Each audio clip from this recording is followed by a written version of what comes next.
Is there really a difference between birding and birdwatching, or is it all just a matter of semantics? And why do some people prefer one term over another?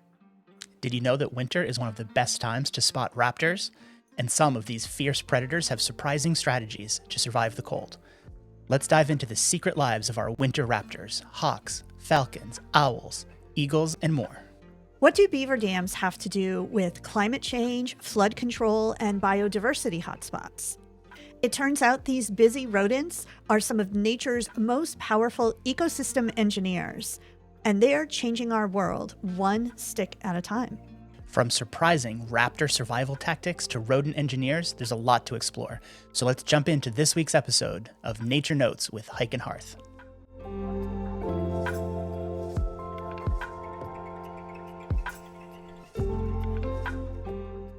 So I had the assumption for a long time that the term birding was just shorthand for bird watching.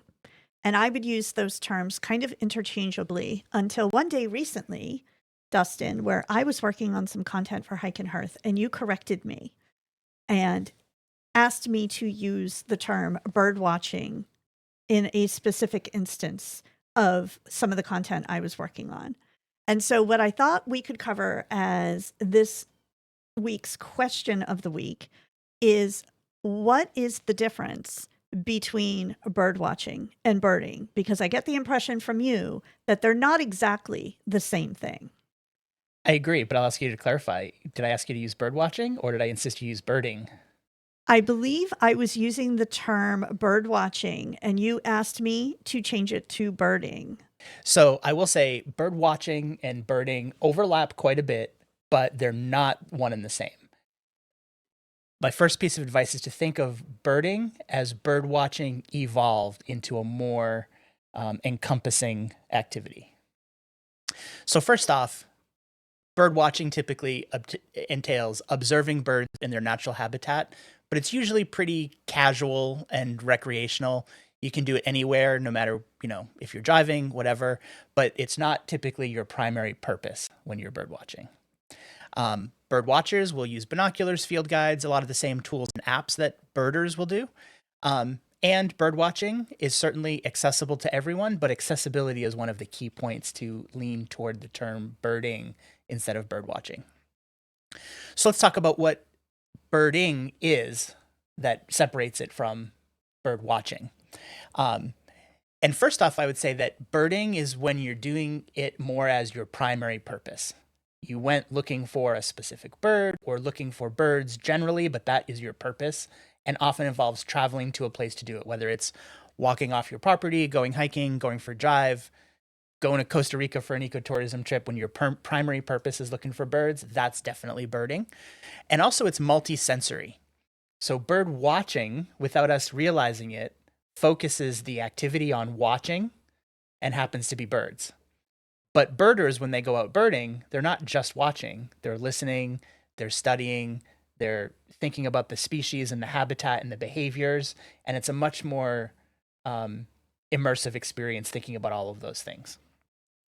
A lot of birders also focus on listing and creating checklists of species they've seen either on their trip or in their year or in their locality or on their life list. So keeping records and participating in the citizen science and the conservation of that is also key to birding. And also lastly, birding is just a much more inclusive term because, for example, one of the best birders I ever met was my friend Grant Marley. And Grant at the end of his life was blind. So bird watching wasn't really his thing, but birding definitely was his thing. And he was excellent. He had been sighted earlier in his life, and health challenges made him blind toward the end of his life. But he was still a great birder and a great person to go birding with. And using that term is certainly more inclusive in today's day and age. Oh, that's a really good point. And I like that you made that point. Okay, so I kind of get what you mean by the way you defined birding and bird watching, but I think I'm still a little stuck on the bird watching point and what exactly makes that a little different. So could you kind of What are the differences between birding and bird watching if you were to compare the two? Yeah. So the first one I'd say it's passive versus active. Bird watching, you're doing something else and you happen to be watching the birds while you're doing it, right? You're out gardening, you're hiking, and birding is a secondary activity versus it being the primary purpose of whatever you're doing, right? Okay. I often go off into the woods with the explicit purpose of seeing every bird I can see, and everything else is gravy. And that's interesting because I'm the exact opposite. So I'm a bird watcher, right? Yes. It's funny, I've said multiple times throughout our episodes that I'm not a birder and I'm bird adjacent. And that's kind of true. Mm-hmm. But I like to go out hiking. And I'm primarily, for some reason, attracted to the trees and the foliage and like looking at the plants. But if I see an interesting bird cross my path, I will stop and look at it. So I'm a bird watcher. Yes, and maybe even a reluctant one at times, but yes. But then the next is sort of the intensity, right? Like birding is a little bit more goal driven because you might be wanting to go see a specific species you have in mind, right? You're after that snowy owl and you're going to drive to get it or something like that. Or you really want to go find some new birds for your life list and so you're actively planning a trip around finding those birds or getting yourself into a place to be successful to find those birds. Or maybe it's just to go out and count all the species that you can because you enjoy, being immersed in the sights and sounds of that kind of stuff. But birding is more goal oriented than bird watching. So in addition to intensity, I would also say depth of the experience matters to birders as well.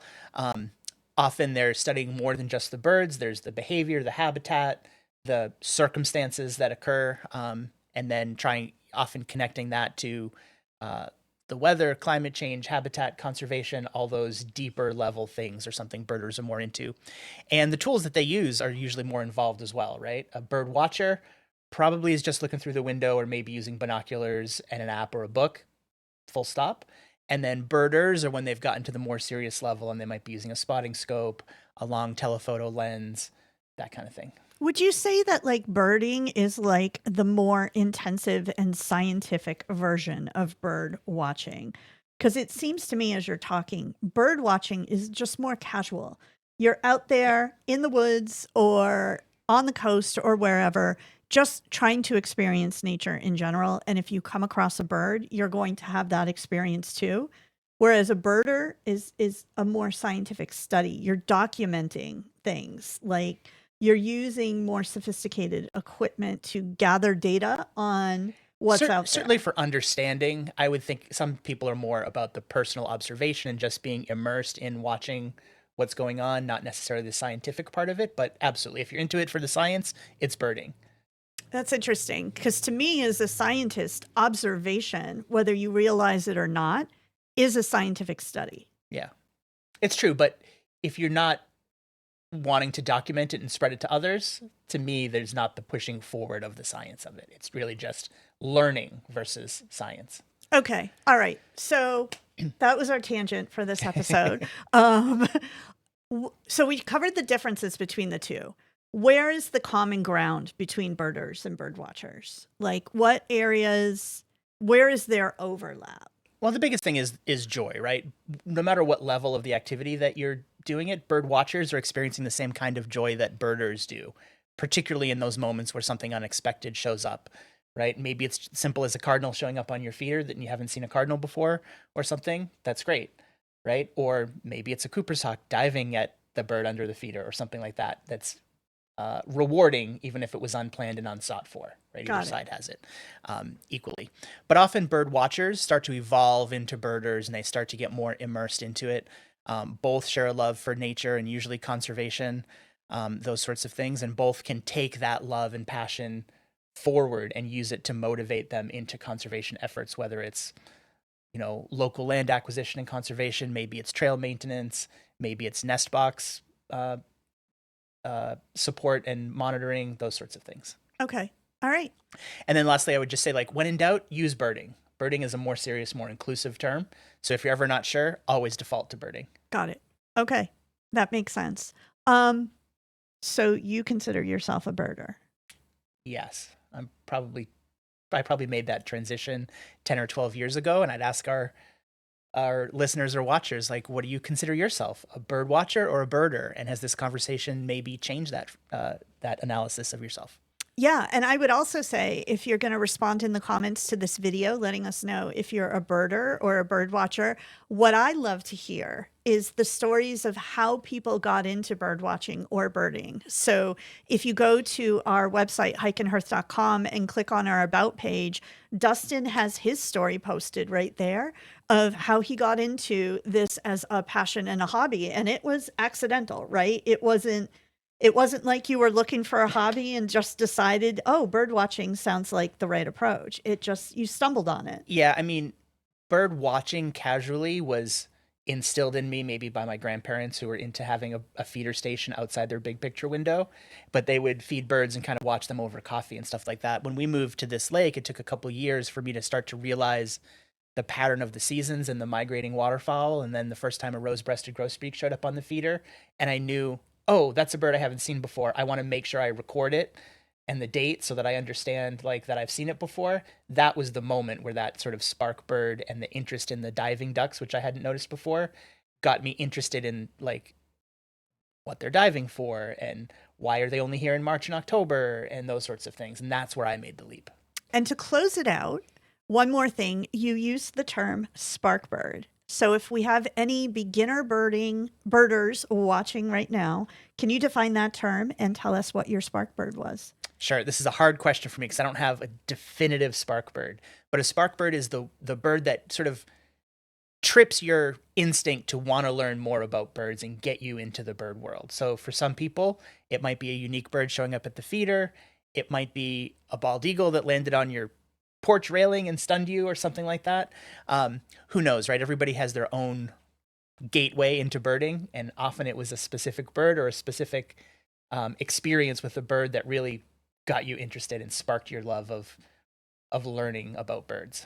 And you don't have one? I don't have a specific one, but I used to flip through an old Audubon nature guide, and I would always come to cedar waxwings and look at that bird and be like, man, that's a beautiful bird. I'm never going to see one of those. I'll be lucky if I ever see a cedar waxwing. And then when I started to get in tune, I realized, oh, I can see a cedar waxwing almost any day of the year where we live. And I do see them now multiple times per month. That was one that the first time I saw a cedar waxwing and made the connection that, oh, that wasn't this this impossible dream kind of thing, that made me want to do that for other species too. Well, that was our question of the week, difference between birding and bird watching. And we look forward to hearing all your comments. Are you a birder? Are you a bird watcher? What was your spark bird that got you into this hobby? Yeah.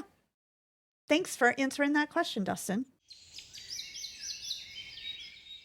Okay, so now it is time for our featured topic of the week. And this week we are going to cover raptors in winter. So the reason I and Dustin thought this would be an interesting topic is because we've actually seen a lot of activity in this area on the lake this winter, haven't we?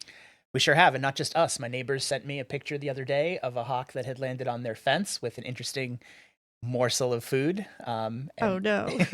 And they were curious, like, hey, is this unusual? Are they here all winter? And to be blunt, they said, is that a rat that it has? Oh, goodness. And sure enough, it was. And I wasn't surprised either. So our neighbors on one side have chickens, and our neighbors on the other side saw this. It was a red-tailed hawk with a rat. And over the summer, I had put our little, one of our nest box cameras under our shed just to see what was coming and going during the night because the dogs are always under there. And sure enough, a few times during the summer, I saw a rat pass by. And so folks who have chickens often draw rats into their habitat. So that's kind of what happened. Our neighbor on one side started having chickens a couple years ago. Now we've got a few rats around, but raptors are the solution. Hawks are taking care of that for us. I was going to say the message should be we had a few rats around, but it sounds like not anymore. Well, we know that one is no more, but he probably was not the only one. But then yesterday, I saw not one, not two, but 3 red-tailed hawks soaring overhead here in the dead of winter. It was about 25, 30 degrees and sunny, but not, hardly a warm updraft situation where they were soaring around, but they were squawking at each other, and it got us talking about what's around during the wintertime, because we certainly have red-tailed hawks. Those Cooper's hawks have been marauding our neighbors' chicken coops now and then and around. And I see red-shouldered hawks here in the wintertime a lot. In places like Florida, red-shouldered hawks are in really high numbers. You see them everywhere. And they're also one of the most misidentified or troublesome to identify hawks for new birders. And the field mark for them is they have a really nice checkerboard pattern on the edge of their wing. And they're the only raptor that has that. It shows up in all plumages. But if you see that black and white checkerboard on the edge of the wing, it's a red-shouldered hawk for sure.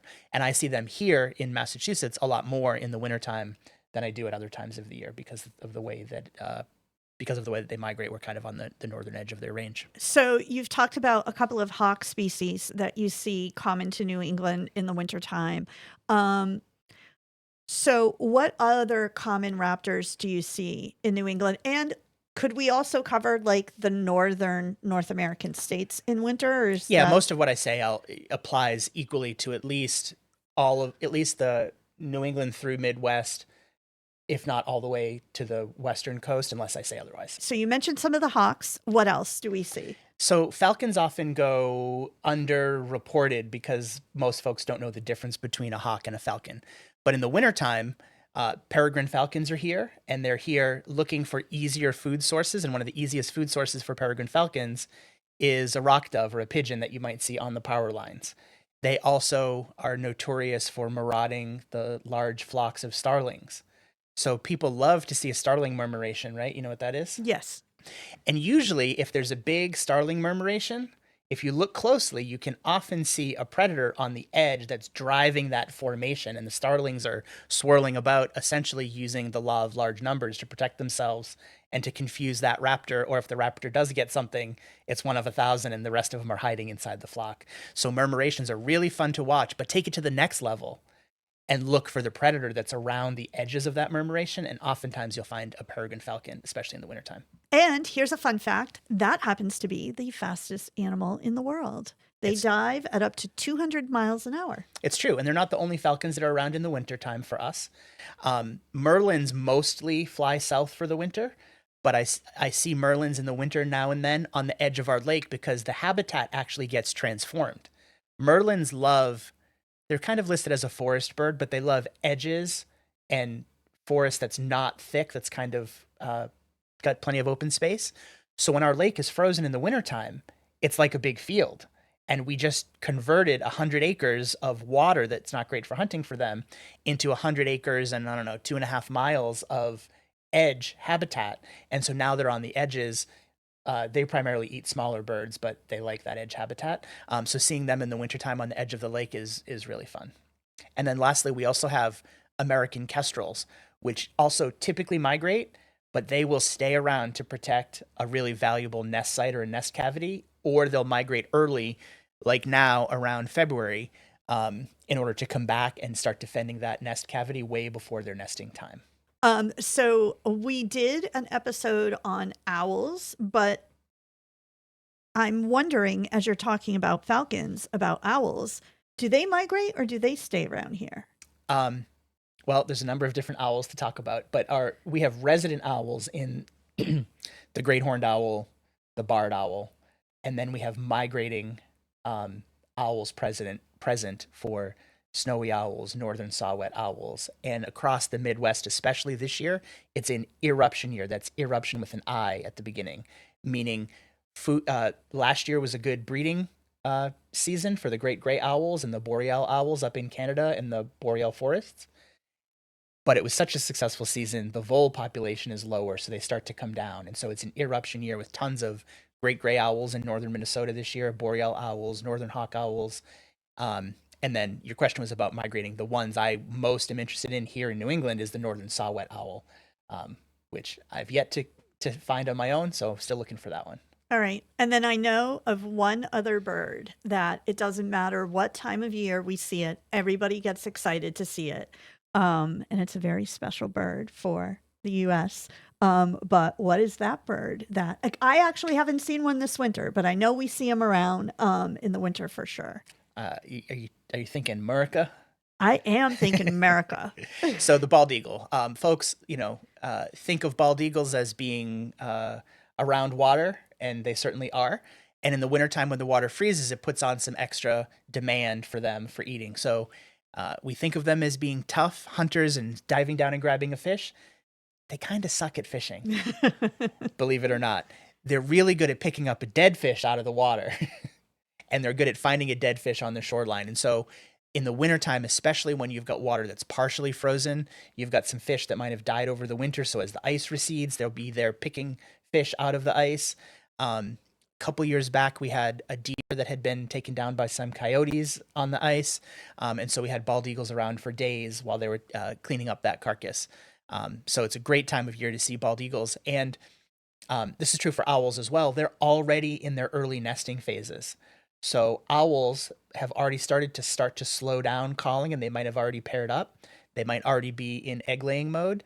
And it's a little early for eagles here where we are in Massachusetts, but in other places in Pennsylvania and Delaware and southward, bald eagles are already laying eggs in their nest, and they're starting that process already. So that means they're more tightly on a given territory. So if you know that there's bald eagles around and they're already in that mode, you're going to see a lot more of them. All right. That's good to know. And I will say, again, I really mean it. Like, it's heartwarming to me. We have them in the area. People in our neighborhood have seen them a dozen times, if not more. But every time there's one hanging out on the lake, all the neighbors come out. Everybody's so excited. And I just love to see that enthusiasm. So, okay. So winter's got to be tough for these predators, just like it is for all the other species of animals out there. Are there any specific like strategies that they employ in the winter from a survival standpoint? There are some kind of minor physical adaptations, like they kind of have denser feather structure and they're able to kind of fluff their feathers up and make a nice blanket for themselves. But they also, it's easier for us to see them because there's no leaves on the trees. So we can see when they're up there, and they also take on more of kind of a rounded, chubby looking look because their feathers are fluffed up. But you'll also see them oftentimes perched right up against the trunk of a tree in the leeward side, so protecting themselves from the wind. And they'll often turn their backs to the sun. Some birds, particularly red-tailed hawks, have kind of a darker back than their front, so they'll turn their back to the sun and use that color variation to soak up more heat for themselves, which is a good technique you can see. Do they change how they hunt in the winter? Is it easier because there isn't as much foliage, so they can see prey easier in the winter? Yeah, it gets easier a number of ways. Foliage is one, but it can also be tough because they see something that goes into a bush, but they can't fly through all those sticks and things like that. But now when there's heavy snow cover on the ground, it's much easier for them to see squirrels and rabbits and things like that. So it is a little bit easier to find prey, but it can be harder to catch it, especially if the voles and mice can be under the snow as well. So it makes it challenging that way. Okay. And some birds really are kind of shifting their diet away from live to any carrion or dead stuff that they can find. And some, like red-tailed hawks and Cooper's hawks, really prefer only live meals, so it can be challenging for them. One of the things that I find confusing as someone who's really not good at bird watching yet is we see these big birds flying through the air, and you seem to know immediately what it is. And I don't even know how you can tell. So could you walk us through, like, what are some tips on how to identify some of these raptors when they're in flight? Like, I know that's a big question, but just in general, what kinds of things should people look for? Well, I've memorized all the wing flap patterns. Of course you did. No, that is a useful thing, but that's not where to start, right? First is, whenever it feels overwhelming to learn a whole bunch of species on a given thing, like what it looks like in flight, don't try to learn all the species. Pick 3 and be like, all right, here's 3 species in my area that should be easy to learn, right? And the main characteristics to look for raptors in flight is their overall profile. In particular, how far the head sticks out past the end of their wings. So when they're out flying, if the head sticks out way beyond the front edge of the wings, that'll rule out some other birds where they only have their head behind the leading edge of their wings. The length and the ratio of their tail as it extends behind their body is a big one as well. So you're really familiar with a red-tailed hawk. It has a relatively short tail. So if you look at a bird in flight overhead and you see a long tail, it's not a red-tailed hawk. And then wing shape and sort of the depth of wing. And we talked about falcons earlier. They have a little bit more of a pointy elbow and a pointy, because you mentioned how fast they are. They're built for flying aggressively. And so the aerodynamics of flight are more complex for them. But red-tailed hawks and broad-wing hawks and things like that have, like the name says, a broader wing. They're made more for soaring and less for hunting. And I would think that owls would be the easiest ones because their head shape is just so different than like hawks and falcons. They are, but they also don't typically soar up above very much. So you don't see an owl just kind of killing time riding the thermals I the way that you see. do others. Okay. But certainly if you're in the forest and something dives across, the silent and sort of the slow kind of quiet wing beat and the head shape is for sure the case for owls. Got it. Because owls don't make any sound when they're flying, right? Right. They are silent because of the construction of their feathers. Yeah, that's just one of their adaptive advantages is they've evolved to have really silent flight, so they can sneak up on an unsuspecting prey item that might be Okay. around. So are there certain raptors that are easier to spot just because they're more numerous than others? Like, is it more likely that someone's going to see a red-tailed hawk in comparison to a peregrine falcon? Like, Yeah, and that's a good way to start too, because red-tailed hawks have made a huge comeback since the 70s, just like bald eagles, because of the reduction of DDT and other conservation efforts. And that's a good place to start when you're wanting to create a list of likely birds to see.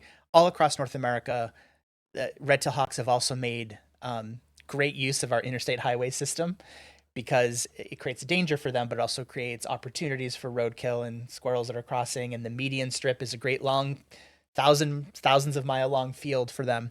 So it's a good place to start. And partly it's also like behaviorally, because hawks will get in small groups or migrating in larger groups and be soaring together. So you see a bunch at one time. Whereas peregrines are not a flocking kind of bird that way. They're pretty much only with themselves, their mate, and sometimes with their offspring of that year. But in the wintertime, you're really only going to see one or two. And peregrines stick to a much smaller territory as well.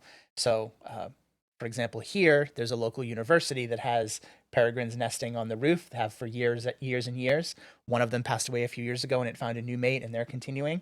So even in the wintertime, you can go kind of see the peregrines there.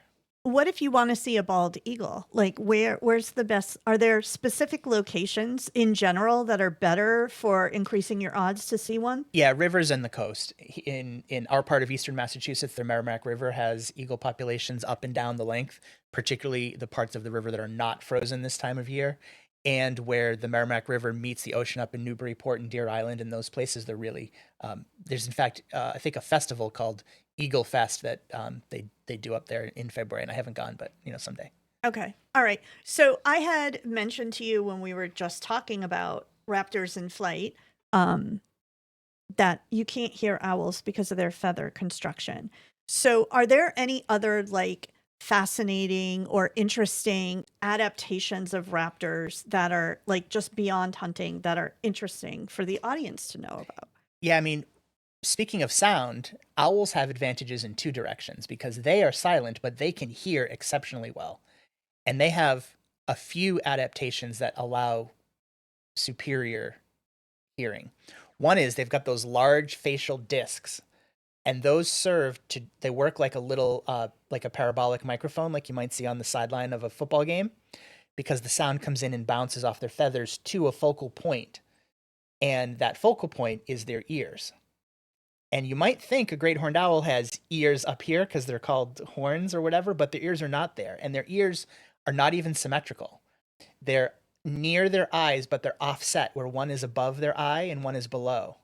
And it allows them to triangulate the sound. So even if there's a mouse under, say, a foot of snow, 40 feet away, that owl from the branch up ahead can hear that mouse's heartbeat from that distance and triangulate right to where it is and make a very well-educated dive at that prey item under the snow. That's really cool.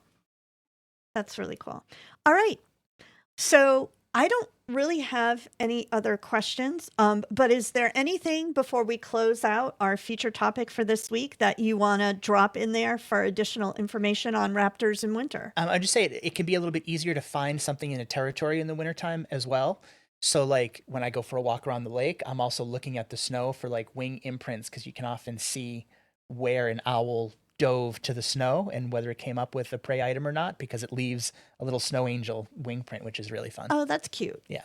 Well, not for the prey, but I think it's cute. Sometimes the prey gets away All right. for another Okay. day. Well, then there we go. All That's a featured topic of the week. Raptors in winter. Good luck to all of you guys trying to spot them when you're out on your adventures, and let us know in the comments. Have you seen a raptor recently? What was it? What was it doing?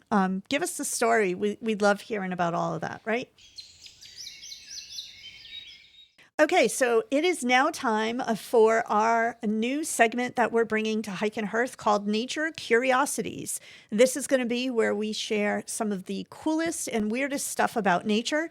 And it's all thanks to some of you who are our viewers who've sent on comments and basically told us that you've enjoyed some of the nature trivia we've been doing in various formats through Hike and Hearth, and you want to see more of that in a broader topic. So this week, our nature curiosity is going to be beavers, and specifically how they build those incredible dams and why their dams are so important. I think that this is a really fascinating topic. I learned a lot through researching it. What about you, Dustin? Are you fired up to talk about beaver dams? I love talking about beavers because we've got a personal connection to them here on our lake. There are 2 beaver dams right nearby, and it's been really amazing and rewarding to see them in action as they build and maintain those dams over the years, and also to see the impact that those dams have had in terms of transforming the habitat in the 20 years that we've lived here.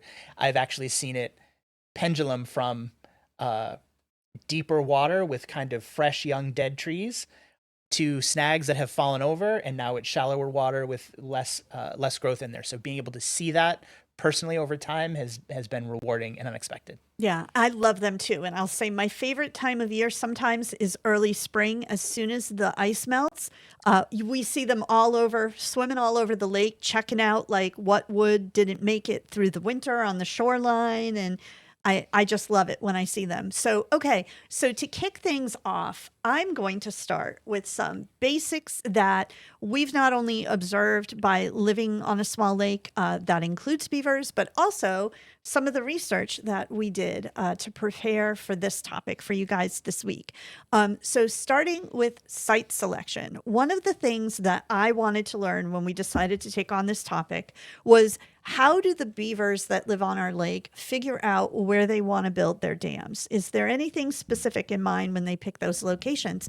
And what the research I found taught me is that there absolutely is.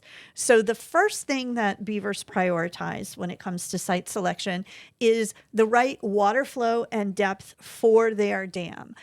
They are usually looking for very slow moving or still water because it's easier, as you can imagine, to build a dam in those conditions than if they try to build it in an area where there is rushing, fast moving water that would just destroy the dam even as they're trying to construct it. Yeah, you've never seen whitewater rafting go across a beaver dam, have you? No, you have not. Now, that doesn't mean that there isn't any water flow in locations where they build their dam, but if there is stronger water flow and it's not almost still water, what they'll do is construct their dams at an angle, or they'll build it with spillways in order to kind of manage that water pressure that's up against the dam itself and prevent breaches from happening.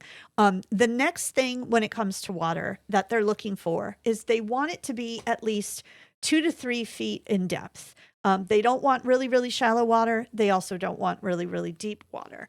But why they're looking for water that's 2 to 3 feet in depth, they want to create this pond effect by using the dam. And that pond will protect them for predators when they're living in that area. They also need it that deep so that once it ponds up on them, they have underwater entrances to get into their lodges, which makes it safer for them. It keeps other predators from being able to get into the lodge. And this depth also ensures that the pond isn't necessarily going to freeze solid in winter, which would be preventative for them to be able to get in and out of their homes. They also like to have their dams and their lodges set up near food sources. Obviously, a beaver's got to eat. So they eat aquatic plants. They also like trees. And the trees that they prefer are birch and aspen and willow trees, if they can find those as well. They need access to mud and stone because that goes into part of the construction of their dam and their lodge, which Dustin's going to go over in a minute. And of course, branches that they can use for building their dam as well. And they finally prefer areas with dense vegetation or steep banks, which also protects them from predators and makes it a little bit more difficult for predators to get to them. So that's kind of all the criteria that a beaver is keeping in mind when it's doing its site selection as the little civil engineers that they are. Dustin, do you want to walk us through what you've found and observed on construction, how they construct their dams? Yeah, so first is physiologically. Beavers' teeth grow nonstop for their entire life. So they use their teeth and their paws to cut down trees and branches, but that wears down their teeth and they continue to grow, and they have this tool that's always being sharpened and being refreshed along the way. When they cut that stuff down, they have a number of different purposes for it. So they transport all those sticks and logs and stuff to the site, and they build it into layers. The base layer of the dam is made up of heavy logs for stability at the bottom. Then the middle layer is sort of interwoven medium-size branches that create the structure. And then on the top, they use smaller sticks, stones, and mud to seal up the gaps. And then they're going through this constant process of tweaking and fine-tuning and kind of futzing with their dam. So it's really special when you have an opportunity to see a beaver that doesn't know you're watching and is just going about his business. Okay. Anything like, as far as, are there any specific engineering principles or anything that you've So they observed build them their following? dams into sort of a convex shape so that the water kind of hits the curve and spreads out a little bit. So it's not just a straight dam if you look at it closely. They're always constantly monitoring and repairing what's going on in there. And they use these same skills to build their lodges and also to build a winter storage cache of barky sticks and things like that, because beavers do not hibernate over the wintertime. They do stay in their lodge a lot more, and when the lake is iced over, they need to have a nearby food source that they've saved up. So when they cut everything down, they might think it's great for a dam, or they might think this is delicious to, sustain them through the winter. And, one of the things that I found most interesting was, I know the impact that beaver dams have on areas. They can flood areas, for sure, but there's also some beneficial ecological things that happen because of these beavers who are building these structures. Walk us through some of that. Yeah, so we've gotten great observable history from beavers because when Europeans came to North America and hunted beavers for their pelts and for their castor oil, which was a major resource, beavers eventually kind of became nearly, or in some areas, fully extirpated, and people could see the difference in the habitats. And at first might have thought, oh, this is great. With no beavers, there's drier land and we can build houses in places. But then they also saw that created higher instances of erosion and things like that. And then as we got into the era of modern conservation, say in the 1970s forward, we learned that the beavers coming back actually had a much more beneficial impact than we had realized by ensuring better habitats for a number of different species, reducing the possibility of erosion because it's not like a flash flood situation taking all of the water out, but instead a gradual increasing and draining of the beaver areas. So they act like natural sponges, and it stores water from heavy rains and releases it during the droughts over a much slower process. And then that habitat is great for birders and other people who want to see the wildlife that's in there. Beaver dams are also a great place to place a game camera to see what activity you might have, because often they serve as natural crossing places for other species as well. That's interesting, but I've got something even more interesting to share. Okay. Did you know that the world's largest beaver dam, it's in Canada, and it's over 2,700 feet long. It's so big, it is visible from space. Wow, that's over half a mile. It's crazy. Yeah. Yeah. Those are some serious engineers right there. A couple more fun facts for you guys. Beaver dams can last for decades, even after the beavers are no longer there. The activity of beavers can actually alter local temperatures and humidity levels through the construction of their dams and how that impacts water depth in certain areas. And I think this fact was just absolutely adorable. The little muskrats that we also see around the lake, they will sometimes share the beaver lodges with the beavers. I did know that one. Although in my experience, I've seen the beavers defending their lodge from the muskrats here. No. But I'm sure they have some friendly relations too. In my mind, I am going to believe that they're just one happy community and they're all just living together on the lake and sharing their little lodges, which I think is absolutely adorable. So there you go. For all the trivia lovers out there who wanted to see more segments on stuff like this, there's some trivia for you. Oh yeah? Well, did you know about Castoroides? Castoroides. So No. The North American beaver is named Castor canadensis after its castor oil in Canada, where it is was well established when they were discovered.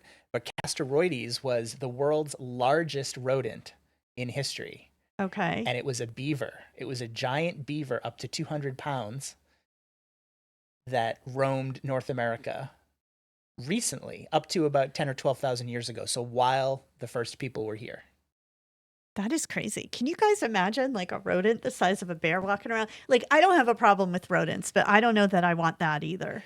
Right. And there's some indigenous mythology around how the Great Lakes were formed that seem to blame the giant beavers for building giant dams that created giant waterfalls and dammed up the Great Lakes. So there is this overlap of beaver lore with indigenous mythology around the giant beaver. All right. Well, there you go. There you have it. So what we've learned today is beavers are really more than just dam builders. They're ecosystem engineers. And they're also water quality managers.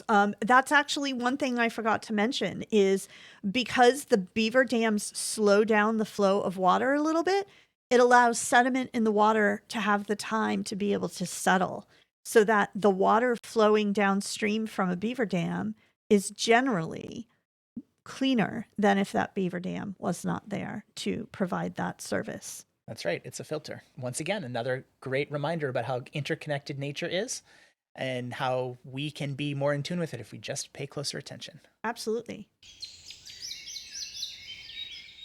Before we head off on our next adventure, just a quick reminder that you can find my nature photography on our website, hikeandhearth.com. And right now, it's just a small assortment of various images I've captured on our adventures, but we'll be adding more all the time and over the course of the next year. Yeah, Dustin has a huge inventory of nature and wildlife photography. And so we're in the process of resizing a lot of it so that it'll fit better on the website. And we're just going to roll it out in phases through the year. I also wanted to point out some exciting information worth celebrating. Our first goal that we set for ourselves in creating Hike and Hearth TV on YouTube was to hit 100 subscribers, and we have surpassed 60 subscribers at this point. So we are a little more than halfway to our first goal for the channel. I really want to thank everyone who has subscribed, but also people who are just following us and commenting on our videos and sharing your stories and your experiences with nature and wildlife. We love being part of the YouTube nature community. We came on to this format in order to connect with other nature lovers like us. So we're having a real good time interacting with all of you guys and, nerding out with fellow bird nerds and nature nerds. It's been a lot of fun. So thank all of you who are supporting us and connecting with us. We really appreciate it. And kudos to Lynn too, because I love being behind the camera. I don't love being behind the computer and doing the post-production sort of stuff. So I've been the maybe subject matter expert and the producer of images and things, and Lynn's been the talent on the creative side, and it's opened up a whole new chapter for us working on this project together. So it's been really fun. Yeah, it's been a fun new chapter of our relationship after 20 years of marriage, hasn't it? So yeah, see we'll that, folks? Yeah, you can always do new things together as a couple. All right, that's it from me. Dustin, any final words you want to share? just a reminder to our friends to keep your eyes on the skies and your hearts in the wild. See you soon. Bye, everyone.